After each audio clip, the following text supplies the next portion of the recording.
Se prorrogan las elecciones como consecuencia del peligroso aumento del contagio en nuestro país. A pesar de la intensiva política de vacunación que ubicó a nuestro país a la vanguardia de muchos, incluidos países de Europa, de poco o nada sirvió, pues los datos últimos nos llevan a concluir que somos uno de los países más contagiados de la región. ¿Cómo puede entenderse esto? Muy simple.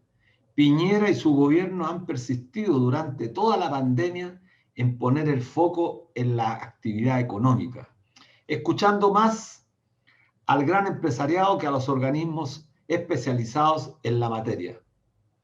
Es la política de los Trumps, de los Bolsonaros, que ponen en el mismo lugar de importancia la economía que la vida de las personas, incluso un poco más. Nadie, por supuesto, podrá sostener que la economía del país no es importante, pero lo esencial en esta crisis sanitaria es salvar las vidas humanas y a partir de ahí enfrentar la crisis económica. La situación no es al revés como propone Piñera. Las revelaciones del Colegio Médico acerca de que el gobierno no escucha se confirman con cientos de declaraciones de especialistas en epidemiología que cuestionan la política pública del gobierno en la materia. Ha sido el gobierno el responsable de que el contagio continúe en aumento, a pesar de que la región metropolitana se halla toda en cuarentena. Son cientos de servicios comerciales abiertos que no son esenciales. Ópticas por doquier, cafés, tiendas de vestir que resultan hasta desvergonzadas verlas abiertas desafiando la cuarentena y exponiendo a miles de trabajadores que deben desplazarse en el transporte público, quizás el vehículo más importante de transmisión del virus. El problema es que nuestro país requiere para resolver la crisis sanitaria, económica y política de autoridades legitimadas. Precisa con urgencia un nuevo régimen, un nuevo Estado que dé la suficiente confianza al pueblo de que quienes están dirigiendo el país son personas merecedoras del mayor respeto, pues su honra, su probidad son valores que los distinguen como políticos ejerciendo roles políticos. ¿Y qué vemos? Una semana más en que la investigación del caso Enjoy vinculado a los casinos involucra nuevamente en actos oscuros a Piñera, denuncias que afectan la fe pública y que profundizan el descrédito del que gozan las actuales instituciones del país. Si a esto le sumamos las denuncias del periodista Mauricio Weber sobre Carabineros, institución cuyas máximas autoridades debieran estar enfrentando la justicia y sin embargo permanecen en sus cargos por el apoyo del Ejecutivo, son la expresión de la decadencia y la crisis que vive nuestro país. Y claro, salvo honrosas excepciones, el gobierno no encuentra una oposición que lo detenga. Por el contrario, Piñera avanza con dificultades, pero avanza. Intenta nuevamente, contrariando a las mayorías, reponer el debate para aprobar el TPP-11 y la reforma de pensiones que no toca un solo peso a las AFP. ¿Cómo puede entenderse esto? Solo porque Piñera cuenta con un 4 o 5% de legitimidad, pero los partidos políticos actuales y el Congreso están aún más bajos. Adquiere sentido entonces comenzar a pensar que Piñera, por el bien de Chile, no puede cumplir su mandato. La propia Constitución que la mayoría espera cambiar en el proceso constituyente, que por todos los medios este gobierno pretende acallar, permite pensar y encontrar mecanismos civilizados para que Piñera deje el gobierno y pase a enfrentar y aclarar las denuncias de corrupción que recaen contra su persona. La acusación constitucional es una alternativa que adquiere validez ante la incapacidad para enfrentar la crisis sanitaria y económica. Nuevamente, serán los y las trabajadores que con sus ahorros previsionales harán frente a la crisis y de paso le darán un respiro al propio Piñera. Nuestro país no merece tener al mando del Estado un sujeto tan incompetente. Ha llegado el momento de ponerse serio y pensar en la mejor salida que permite enfrentar la crisis política que nuestro país vive, quizás una de las más grandes de su historia, con un verdadero proceso constituyente que restituya la confianza y la esperanza a los millones que votaron a prueba y que desean soluciones a la brevedad. La oposición nuevamente tiene la palabra. Ojalá no falle otra vez. Hola, estimados amigos, amigas. Estamos como todos los días viernes a través de la radio Universidad de Chile, la radio que piensa en la 102.5 FM y por nuestra señal online @canal.social bajo la dirección de nuestra directora Ana Muga Sáenz y con nuestra compañera Miriam Camposano en una nueva versión de Debate Social. Hola Miriam, ¿cómo estás? Hola a todos, a todas. Bueno, qué gran espacio este que nos da la Radio Universidad de Chile, la radio que piensa, este programa Debate Social, como cada viernes aquí a las 4 de la tarde, hablando de la contingencia, de lo que pasa en nuestro país, de los temas importantes para las mayorías.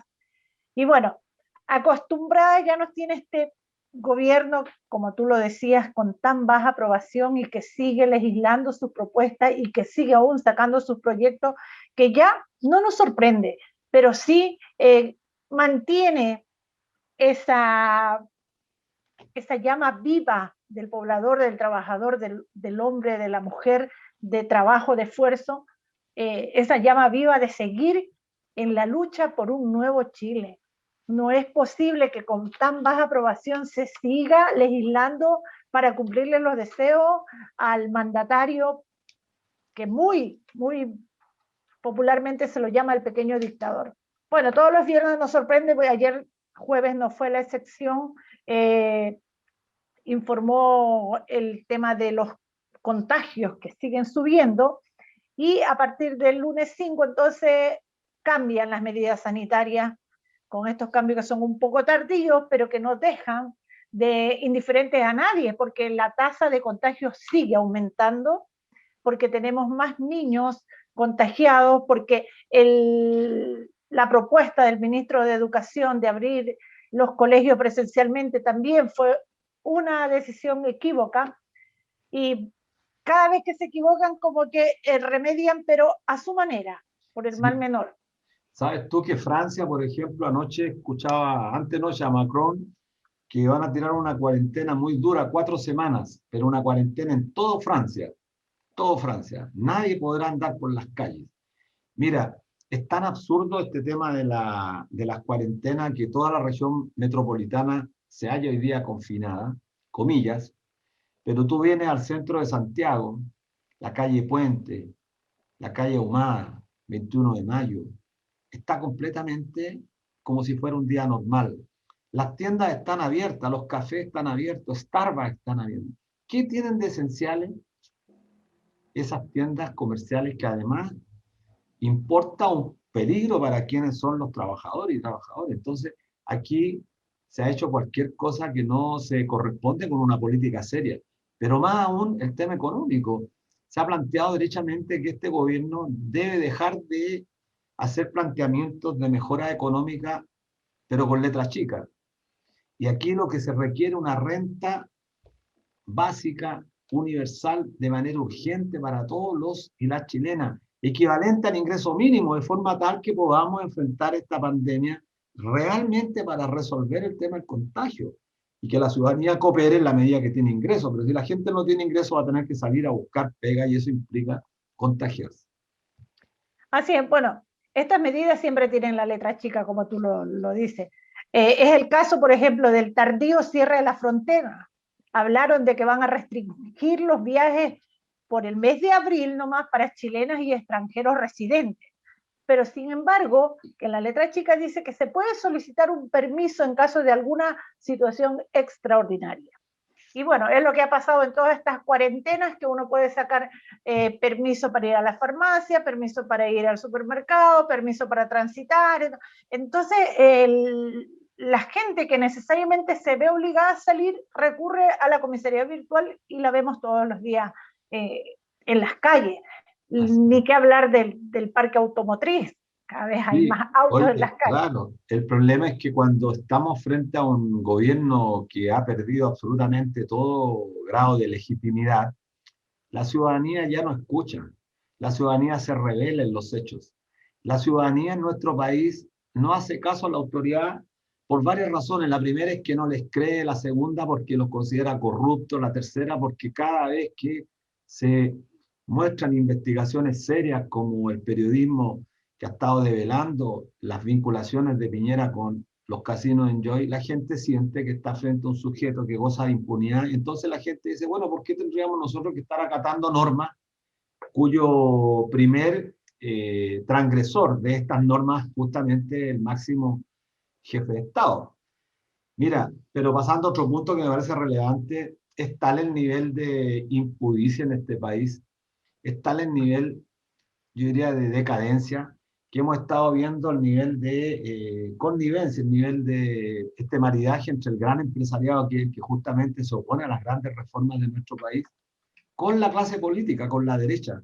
Mostraron las cifras de cuántos millones le han financiado a Marcela Cubillos, a Bernardo Fontaine, a René Cortázar, que son justamente aquellos que durante mucho tiempo denostaron la posibilidad de hacer transformaciones constitucionales, eran los que se oponían, entonces parece un contrasentido. Bernardo Larraín Mate, Juan Sutil, bueno, todos ellos apoyando a esta gente, lo que demuestra y revela al mismo tiempo que están absolutamente comprometidos con este modelo de despojo, con un modelo que no permite avanzar, y en la medida que la ciudadanía se contagie, bueno, justamente favorece a quienes no quieren el cambio. Así es, Luis. Bueno, y en este nueva fecha de estas elecciones, entonces, de lo más importante que creemos de este hito histórico para Chile, como va a ser el proceso constitucional, porque el gobierno se negó claramente a una asamblea constituyente soberana, pero en este proceso constitucional, bueno, en los debates los veíamos, los que más querían postergar la elección, pero mantener las campañas era la gente de derecha, porque claramente con los millonarios y estratosféricos recursos que les fueron dados y que me metí un poco a ver, son dados entre ellos mismos. De hecho, el hijo de Piñera ha hecho aportes a varios de... En varios, colocan los huevos en distintas canastas, si he estado viendo, claro. Lo mismo Juan Sutil, lo mismo los mates, invierten en distintas canastas esperando que el día de mañana cuando salgan electos ir a pasar la factura, porque estos tipos seguramente colocan dinero esperando tener un rédito. Mira, la semana pasada me tocó participar en un programa en CNN y estuve conversando con Patricio Fernández, el exdirector del Declinic, y me contaba que amigos calculaban que eran miles de millones los que se están gastando en algunas candidaturas, y es efectivo. Otro amigo nos decía, por ejemplo, que se ha calculado que Joaquín Lavín tenía más de 10.000 palomas en toda la comuna de Las Condes. Entonces suma 10.000 más o menos un costo de 10.000 pesos, para que tú veas la dimensión de lo que estamos hablando y que esta gente no tiene absolutamente ningún pudor. Más de 100 millones de pesos gastados en palomas, lo que devela que hay una absoluta, yo diría, desprecio a la ciudadanía que está sufriendo hoy día y que no mantienen un pudor mínimo para gastar, para ser menos ofensivo, para ser más austero. Pero esta gente no entiende eso.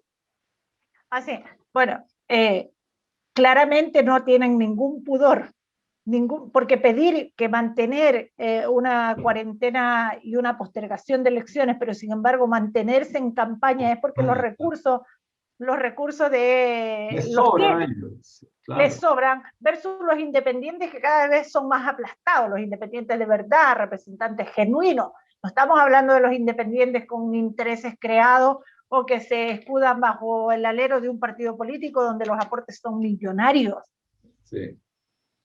Así es. Bueno, nos dicen por interno que vamos a un pequeño corte comercial con el tema musical Libertango de Astor Piazzolla, y a la vuelta estaremos con un gran invitado que tiene mucho que aportar respecto de comunicaciones. Estamos de vuelta en nuestro programa Debate Social, transmitido a través de la señal de la radio Universidad de Chile en la 102.5 FM, como cada viernes. Hoy estamos con un tremendo invitado, él es Mauricio Weibel Barahona, periodista de investigación de la Universidad de Chile. Sus artículos fueron publicados en diversos medios internacionales. A pedido él se reconoce solo como periodista, dijo, preséntenme como periodista. Bueno, pero debemos decir que impulsó la creación de la Unión Sudamericana de Corresponsales, entidad de la que fue su primer presidente también. Y tiene libros, pero geniales, como Asociación Ilícita, Traición a la Patria, Los Niños de la Rebelión, Ni Orden ni Patria, La Caída de las AFP, y es ganador de muchos premios y reconocimientos además. El 2019 publicó el Manual del Periodismo de Investigación de la UNESCO. Mauricio, bienvenido. Tu trabajo investigativo respecto de la defraudación de los fondos de la ley reservada del cobre en el ejército, y también el robo masivo de fondos públicos en Carabineros, que se calculó en más de 28 millones de pesos, empujaron a la justicia a investigar y procesar a los involucrados. Tenemos harto tema. Entonces, Luis, por favor. Sí, bueno, bienvenido Mauricio, importante poder conversar contigo. En tu libro detallas cómo se hizo un software de pago de remuneraciones abultadas, que fue hecho para defraudar y que se usó durante más de 10 años sin que hubiera ninguna fiscalización. Para decirlo concretamente, ninguna autoridad reparó en que era tremendamente importante observar con un mínimo de criterio, con un mínimo de sentido común. Estos depósitos se hacían a través del Banco del Estado y a pesar de los montos exorbitantes depositados en billetes, a los ejecutivos no les llamaba la atención. ¿Por qué te hago esta pregunta? Porque yo soy trabajador del sistema financiero hace 42 años. Jamás un trabajador mínimamente antiguo, es decir, con un año de antigüedad, jamás podría pasar por alto depósitos que implicaran montos cuyo carácter genera profunda sospecha. Ningún trabajador bancario. Por lo tanto, aquí hay algo mucho más que eso. Así la pregunta mía, ¿cómo ves estos casos ahora cuando se ha corrido un poco el velo, cuando ha corrido un poco de agua bajo el puente, Mauricio? Bueno, claro, recordemos a la gente que estamos hablando del famoso Paco Gate. Así Un es. caso, recordemos, en que hubo casi 30.000 millones de pesos, lo que equivale a la construcción de 6 colegios para 1.000 alumnos, ¿no? Que fue lo defraudado según las investigaciones judiciales, ¿no? Esto operaba efectivamente porque los que estaban a cargo de administrar los recursos se pusieron de acuerdo para crear un software, ¿ya? Que ocultaba estos robos, ¿no? Y efectivamente este dinero se extrajo básicamente desde el Banco Estado, o sea, se depositaba los sueldos de los funcionarios fraudulentamente, montos fraudulentos, de sueldos de funcionarios de carabineros, de policías, de generales, de coroneles, se depositaban en las cuentas del Banco Estado. Esta gente iba, retiraba 40, 30 millones de pesos por caja. Lo hacían básicamente en la sede del Banco Estado que está ahí al lado de la moneda, ¿no? Entonces después sacaban el dinero, todo esto según su propio testimonio, el testimonio de los involucrados, ¿no? Y sacaban el dinero en mochilas y se iban al lugar más seguro de Chile, que son los estacionamientos de la moneda. Y ahí en la moneda se empezaban a repartir el dinero, ¿no? Un par de pisos más abajo de la oficina del ministro de Interior, que era su jefe, ¿no? Esa escena de Breaking Bad es tremenda. De hecho, el libro, Traición a la Patria, perdón, Ni Orden ni Pacha, que es el libro del Paco Gate, en ese libro yo parto la historia contando el relato de un coronel de carabinero, Torneil, que él cuenta. Este coronel cuenta que llegó a tener 600 millones de pesos en efectivo en su departamento, en el centro de Santiago, ahí cerca del Parque Forestal. Perdón, el Parque Bustamante, ¿no? Por ahí. Entonces, es una escena de Breaking Bad, ¿no? De estas series narcos, ¿no? En que había carabineros que tenían cientos de millones de pesos en efectivo en sus casas, ¿no?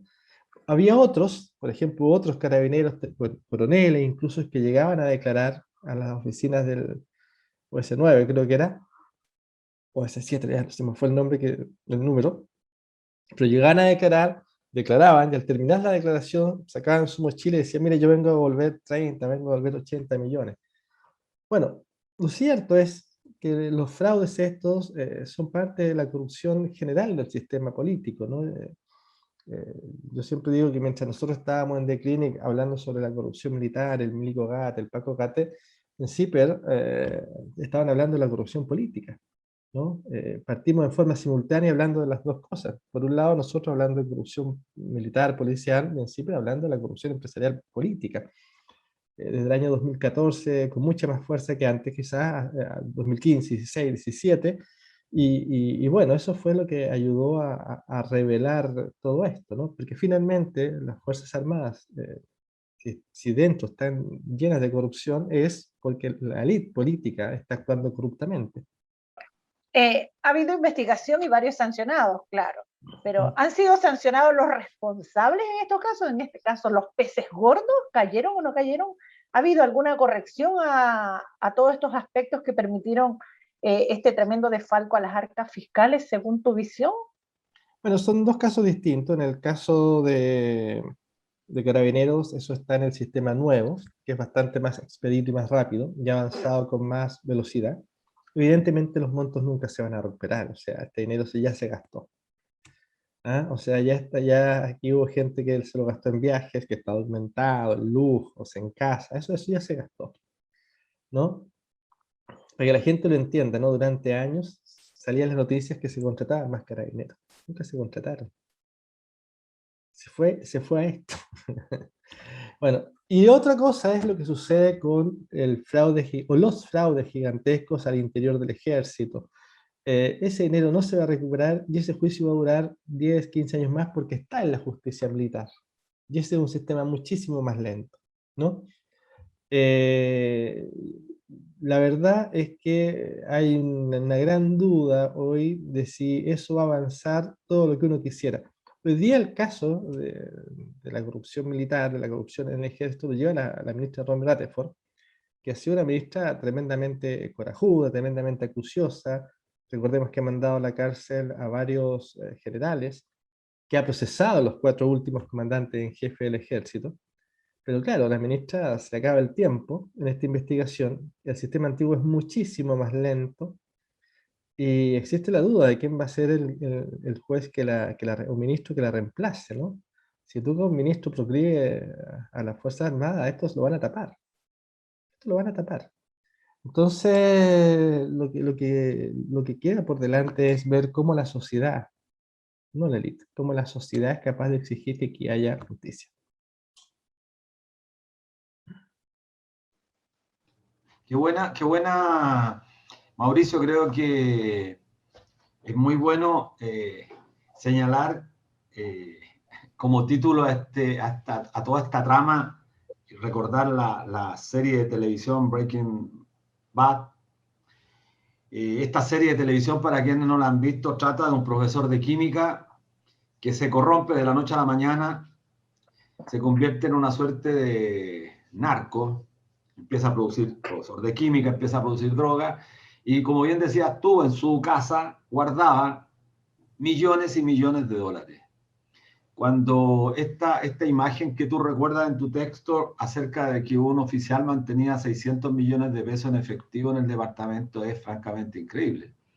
Para que se hagan una idea, los auditores, incluso los 600 millones de pesos en billetes de 20.000 pesos ocupa un lugar físico bastante grande. No es fácil mantener eso sin que se pueda apreciar, ¿sí? No es llegar y guardarlo en un velador. No se puede guardar en un velador tampoco, en una cómoda, en un ropero. Es mucha plata, es mucho dinero. Eso expresa y muestra el grado de decadencia, de descomposición.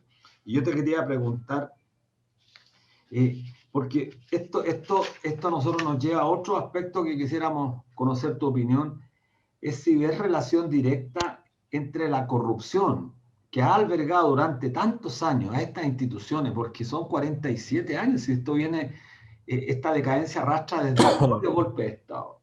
Si ves relación con el actual cuestionamiento principalmente que se le hace a Carabineros por el abuso de poder contra la ciudadanía, es decir, cuando una institución dominada por sujetos que no tienen control de la ley, que están por encima de la ley, pueden llegar a cometer lo que hoy día estamos apreciando en nuestro país, esta vinculación de corrupción, pero por un lado también de desprecio a la ciudadanía. ¿Ves algún tipo de relación a propósito de la descomposición? Bueno, yo creo que lo más grave que ha sucedido en los últimos años en la sociedad chilena son las violaciones masivas a los derechos humanos. Y lo más grave de eso es constatar de forma lamentable de que de forma tan simple se activaron los dispositivos que permitían que el Estado violara los derechos humanos. Bastó que un presidente llamara a la guerra contra su pueblo para que todas las Fuerzas Armadas se alinearan con esa barbaridad.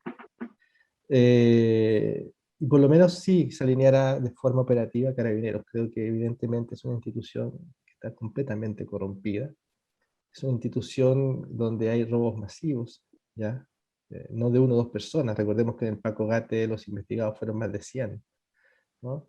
Es una institución donde hay personas que han violado los derechos humanos y que siguen activas, ¿no? Recordemos, por ejemplo, el caso del mayor Humberto Tapia.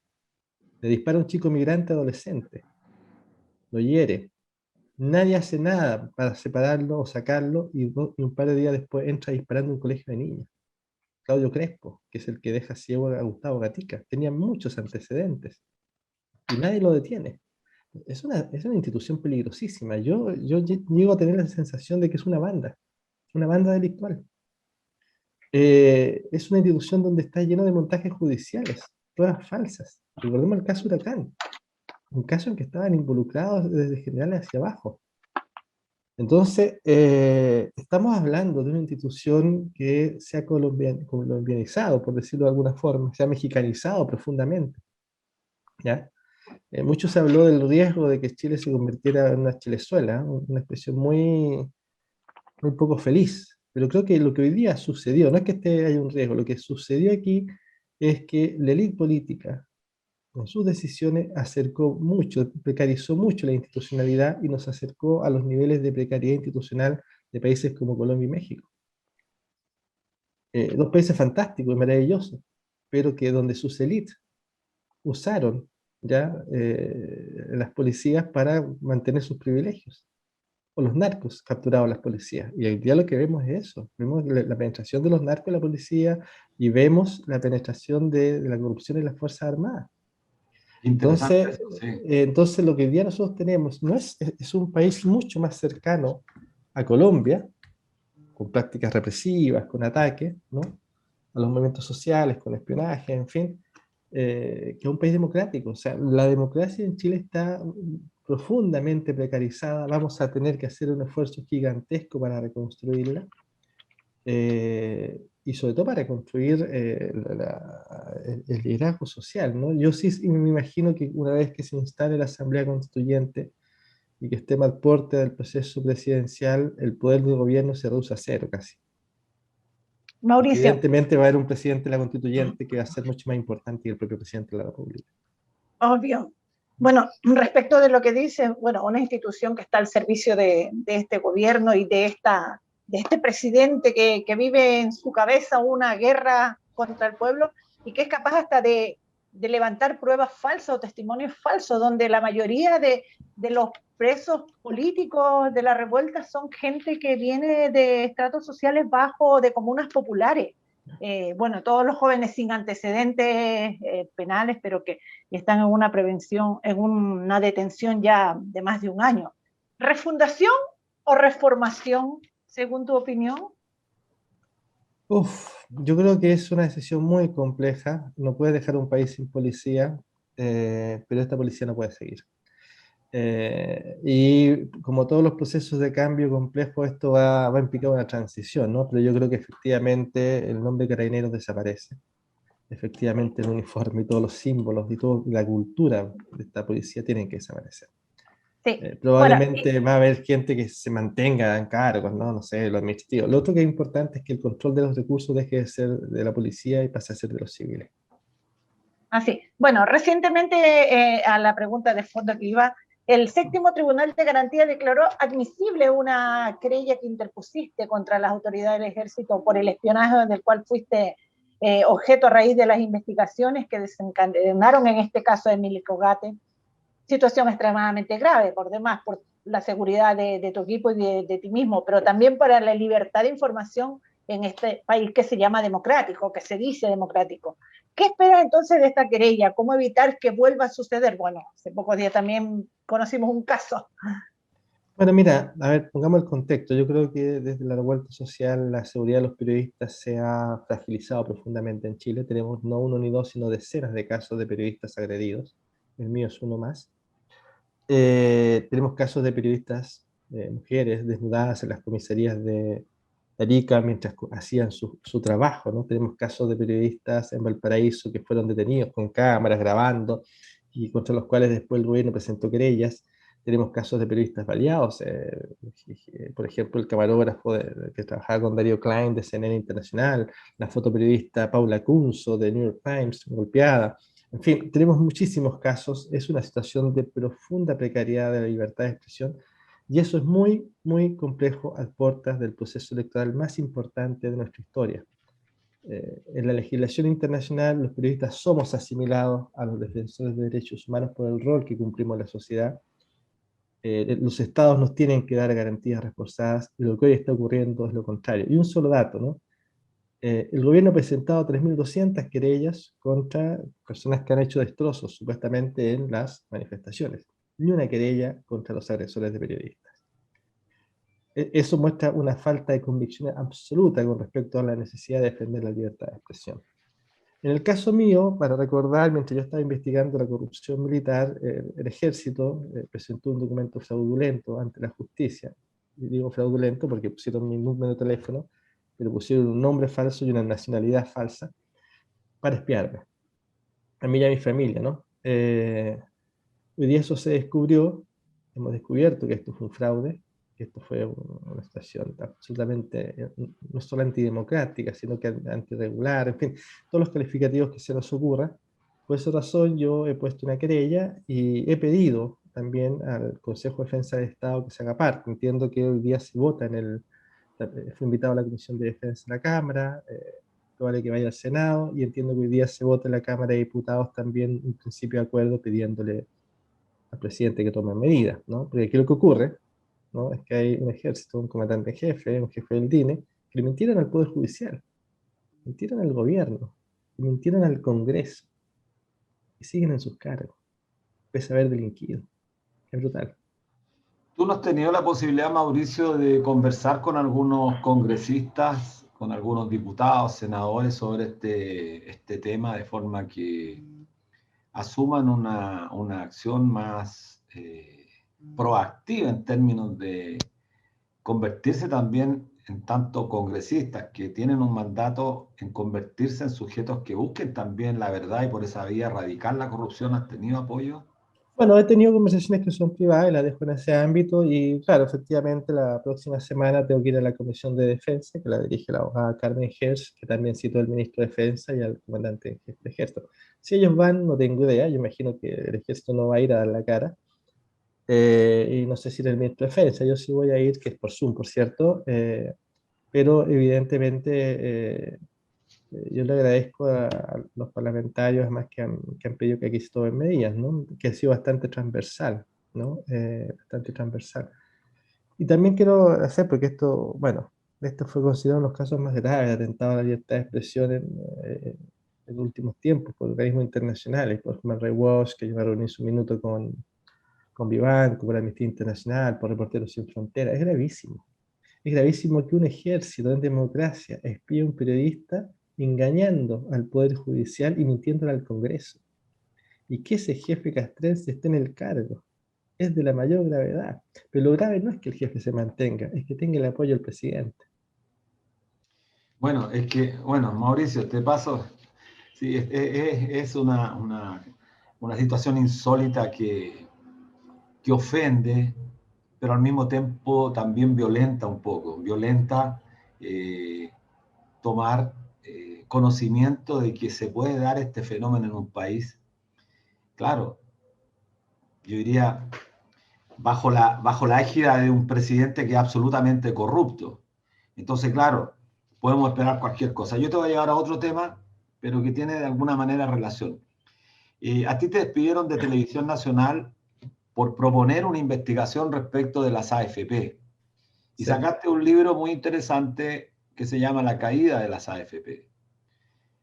Aprovecho de agradecerte ese libro que me enviaste, que describe nuevas aristas del perjuicio que ocasionan las AFP a la gente, pero en este particular caso respecto a la denegación de los seguros de invalidez. Es decir, aquí no hay un ataque solamente a la gente de la tercera edad, hay un ataque a los enfermos, y a enfermos que eran prácticamente terminales, especialmente de Provida, porque me tocó ir a declarar a la Corte de Apelaciones de Concepción. ¿Qué opinión te merecen las últimas informaciones respecto de que Piñera estaría detrás del salvataje a las empresas Enjoy, y que además de haber firmado un decreto que benefició a la concesionaria en desmedro de los municipios, habría plata de las AFP, es decir, de los trabajadores chilenos, destinadas para invertir en Enjoy a través de sus triangulaciones. Estamos nuevamente frente a un proceso, estamos frente a un proceso constituyente hoy día, que ofrece la oportunidad de cambio al marco institucional de nuestra sociedad. No quiero decir de nuestra democracia, porque en realidad yo soy de los que sostienen la tesis que hoy día no estamos en democracia. ¿Qué cambios crees tú que deben ser los fundamentales en la nueva Carta Magna? A propósito de todo este debate que estamos haciendo, que está más bien referido a cuestiones valóricas, porque tiene que ver con la práctica de la conducta, la ética. Mira, esta no es cualquier constitución. Esta es la primera constitución paritaria y con escaños reservados en toda la historia de la humanidad. Es una constitución que además se elabora en el momento de mayor crisis en los últimos 100 años de la historia de la humanidad. Una crisis sanitaria, una crisis ambiental, una crisis económica, una crisis social. Por lo tanto, esta constitución va a tener una importancia tremenda, porque lo que nosotros vamos a discutir, antes que nada, es qué tipo de humanidad queremos construir. Y por lo tanto, esta constitución es tan relevante como fue algún día la Revolución Francesa. Es para discutir un bono. Y yo creo que esta constitución debe tener como corazón doctrinario los derechos humanos. Si nosotros pasamos de tener una constitución basada en el lucro y en el egoísmo, donde nos decían que estaba súper bien que las mujeres pagaran más por salud, que había que cuidarse los hombres solos, que no teníamos que ser solidarios. Hoy día sabemos por la pandemia que nadie se salva solo. O nos salvamos todos o no se salva nadie. Y por lo tanto, esta constitución que vamos a construir como sociedad tiene que ser una constitución que nos permita construir una nueva humanidad, solidaria, justa, acogedora. Y para eso, el corazón tiene que ser los derechos humanos. Nosotros tenemos que hacer que toda nuestra estructura jurídica, desde la Constitución, nuestras leyes, se alineen con los acuerdos internacionales que ha suscrito el Estado chileno en materia de derechos humanos. Para que nunca más un chileno tenga que ser mutilado en los ojos porque quiere una vida digna, para que nunca más un presidente pueda disparar a su pueblo, para que nunca más la gente tenga que marchar porque quiere educación gratuita. Entonces, este es un país profundamente rico. Voy a dar una cifra que es brutal, que la pongo en el libro La caída de las AFP. El año 2000, el ingreso per cápita por paridad de compra de Alemania, era de $26.000. El 18 de octubre del 2019, ese era nuestro ingreso per cápita. Pero Chile y Alemania eran países profundamente distintos, porque Chile es un país profundamente desigual. Chile es un país con la misma riqueza relativa que Alemania del año 2000. Pero, a diferencia de Alemania, nosotros somos un país injusto. Un país que solo entrega riqueza a unos pocos. Y eso no puede seguir. Necesitamos construir una nueva humanidad. Y la Constitución es para eso, para construir un nuevo Chile.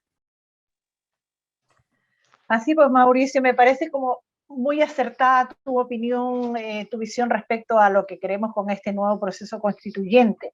Y bueno, vimos que ahora se va, bueno, es un escenario desigual para el mismo proceso constituyente, para la gente que va como independiente real, de algunos que son independientes con cierto sesgo, o que van bajo el alero de partidos políticos. No sé, yo te quería preguntar como cosa mía, ¿cuál es tu opinión respecto de estos tremendos aportes a las campañas que recibe, por ejemplo, Marcela Cubillos, Bernardo Fontaine, entonces, que son abismalmente diferentes respecto de alguien que va independiente? Sí, efectivamente, el dinero intenta comprar las elecciones, ¿no? Tenemos una sociedad profundamente privatizada. Piensen ustedes en la Corte Suprema. La Corte Suprema está prácticamente privatizada. La gente no lo sabe, pero en la Corte Suprema existe lo que se llaman, por ejemplo, los abogados integrantes, ¿no? Que son abogados en general de grandes bufetes, que tienen como clientes a grandes empresarios, y que el presidente de la República los designa como abogados de la Corte Suprema, y que después resuelven los juicios laborales, los juicios penales, en fin, ¿no? Los de derechos humanos. Y después vuelven a sus bufetes y siguen teniendo como cliente a esas grandes empresas. Nosotros tenemos que desprivatizar esta sociedad. Tenemos 4 grandes desafíos. Uno, desmilitarizar la sociedad chilena. Quitar todo el poder que tiene a la policía para intervenir en la vida cívica. 2, tenemos que desprivatizar el Estado. El Estado fue capturado por la empresa privada. Eso hay que desprivatizar en ese sentido, ¿no? 3, tenemos que resolver el problema del Gualmapu. Y eso implica un tema de distribución de tierra. La concentración de tierras en toda América Latina siempre ha implicado por conflictos sociales, sea en Centroamérica, con lo que pasó en El Salvador, sea en Brasil, con lo que pasaba con los sin tierra. Y lo otro que tenemos que hacer es fortalecer un sistema de medios democráticos. Piensen ustedes algo muy simple. Cuando yo era pequeño, hace bastante tiempo, los canales de televisión pertenecían a las universidades. Hoy día los canales de televisión pertenecen a los dueños del retail. Y eso tiene un efecto brutal en la agenda pública. Entonces, tenemos 3, 4 que son tareas que quizás no se ven tan urgentes como el bono, como la educación, construir camino, pero que son vitales, porque sacando la fuerza policial y militar de la actuación política, vamos a poder discutir esto de una forma mucho más sensata. 2, evitando la concentración de la riqueza, vamos a poder todos gozar del bienestar, ¿no? Y 3, evitando el abuso, vamos a poder construir todos una sociedad más democrática. Entonces, esas son cosas esenciales, son cosas tremendamente relevantes. Y lo que va a hacer la élite va a defender esos privilegios, ¿no? Que no son privilegios ganados, son privilegios impuestos a través de una dictadura. Así es, bueno, en el mundo del trabajo al cual yo represento, ya no se habla de bancadas de partidos políticos, se habla de la bancada MetLife, de la bancada Lucid, del piso de la roulette, y eso creo que da cuenta de que la gente hoy está más politizada. Entonces, yo creo que en este proceso constituyente o constitucional, como le llaman, hay un tremendo desbalance igual porque los grandes inversores invierten precisamente o hacen sus apuestas por ciertos candidatos. O sea, son abismales las tremendas cantidades que recibe, no sé, Cubillo, Fontaine, René Cortázar de la DC y entre otros tantos, versus las listas de, por ejemplo, de independientes o listas que se han armado. Luis. Sí, no, yo Mauricio, quería profundizar un poquito en este tema que me parece relevante, que introduce el tema de los medios de comunicación. Bueno, tú como periodista, mucho mejor que nosotros, pero siempre se señalaba que un país que no tiene libertad de prensa no se puede autodefinir como un país democrático. Una de las características que hace posible la existencia de la democracia después, y a propósito que tú también lo dijiste al comienzo, después de la Revolución Francesa, con todos los altibajos que hubieron en los posteriores años de la misma revolución, pero digamos que a partir de ahí se genera un cambio radical en la sociedad contemporánea. Y en la República siempre se entendió, especialmente en los regímenes democráticos, que la prensa, la libertad de prensa era fundamental. Bueno, hoy día tenemos un canal, y qué bueno que recuerdes tú que los canales, para los más jóvenes que nos escuchan, los canales en Chile eran de la televisión, de las universidades. Canal 13 era de la Universidad Católica. El canal hoy día, bueno, el Chilevisión, que fue ante el 9, era el canal de la Universidad de Chile. Y estaba el canal 5 de la Universidad de Valparaíso. Entonces, había mucha pluralidad, había mucha democracia, había mucha cultura, había defensa de valores. Y hoy día ese canal de la Católica es propiedad de un banquero que al mismo tiempo ha sido denunciado por robar agua. El mismo banquero que es dueño de un banco, que lo consiguió con un préstamo de un presidente del Banco del Estado militante del Partido Socialista, Jaime Esteves, y que por otorgarle ese préstamo hoy día está en el sillón del Banco Chile. Entonces estos maridajes espurios, absolutamente espurios, en ningún país civilizado serían tolerados. O sea, que un presidente de un banco robe agua es condición inmediata para que pierda el banco. Y por supuesto para que pierda el canal de televisión, toda vez que la televisión afecta a la fe pública.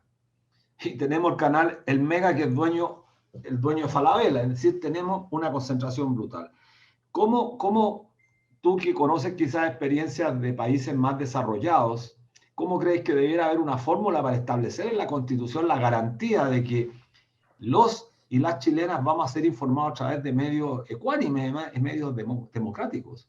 Bueno, el problema de la concentración de los medios es un problema transversal de América Latina. y el problema de que las grandes fortunas se empiezan a quedar con complejos de medios también. Yo creo que nosotros tenemos que construir un sistema nacional de medios donde tengan cabida, por cierto, los medios privados, si uno sí quiere un medio que lo tenga, pero que también tengan cabida los medios universitarios, los medios públicos, los medios comunitarios. ¿Por qué TVN, por ejemplo, no tiene radios? ¿Por qué TVN no tiene, por ejemplo, portales de internet, pero que sean más poderosos? O que tenga, por ejemplo, medios digitales en lenguas nativas, que es una obligación del Estado, ¿no? ¿Por qué no tenemos un TVN que tenga un medio en mapudungun, en aymara?